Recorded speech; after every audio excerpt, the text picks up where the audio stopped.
Woo-hoo-hoo. Feast your eyes on this, none other than the greatest running back to ever live, Barry Sanders. This is an autographed Barry Sanders helmet, Oklahoma State Cowboys, where he attended college. And yes, I am a Michigan fan. You can't see the helmets behind me, but this is probably the coolest helmet I've ever seen, the best piece of memorabilia that I own, Barry Sanders. Now, as we roll into Monday Mortgage Quarterback Week 15, we start to see teams locking in their playoff spots. And that got me to thinking, well, let's talk about locking in your interest rate. Now, when a lender has all the key elements that constitute a complete loan application, they're required to send you, the borrower, a loan estimate within 3 business days. That loan estimate must be signed, so keep your eyes peeled. Now, the loan estimate is going to include key items about the loan, including the estimated closing costs, the interest rate, and the monthly payment. Now, at this point in time, the lender and the borrower should be discussing what interest rate the borrower wants to lock in. Now, typically, the lender is going to lock in the rate for a 30-day period, unless we're talking about a new construction.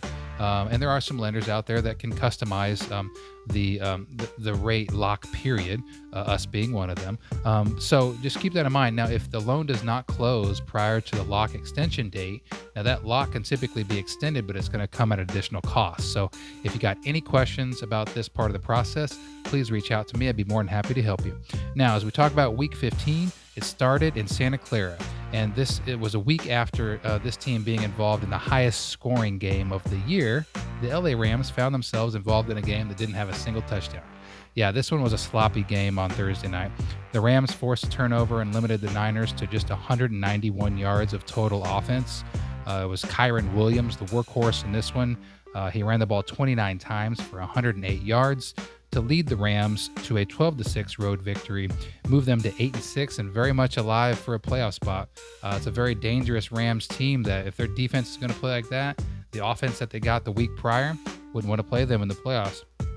Now, in a stark contrast, the marquee matchup on Sunday had the Bills traveling to Detroit to take on a Lions defense that has been decimated by injury this season.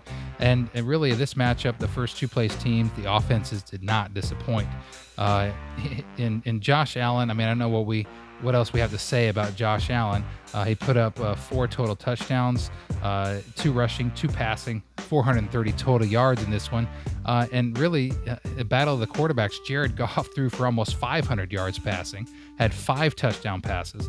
But the injury-depleted Lions, they just simply could not stop Josh Allen and the Buffalo Bills.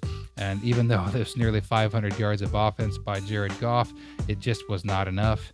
The victory for the Bills, 48-42, moving them to 11-3 on the season. Talk about a dangerous team I wouldn't want to play in the playoffs right there.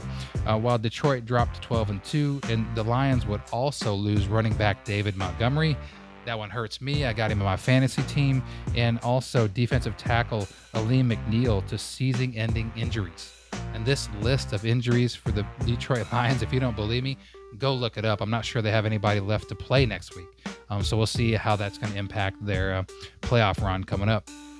Now, the Houston Texans forced 4 turnovers against my Miami Dolphins, stymied the offense in a 20-12 victory, really dampening the Dolphins' playoff hopes.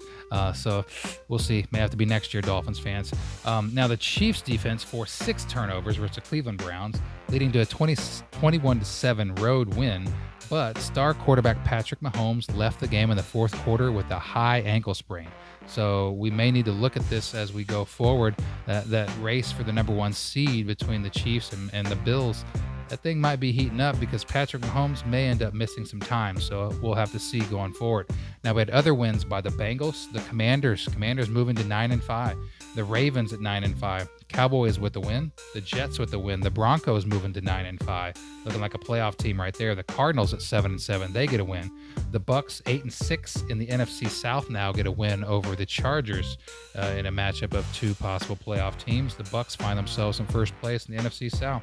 The Packers of the Seahawks, they moved to 10-4. That's a dangerous team right there as well. And the Eagles over the Steelers in the other big matchup of the day, moving the Eagles to 12-2, tying them with the Lions as that race for the number 1 seed pushes on. So, guys, I appreciate your time. You got any questions about the locking process?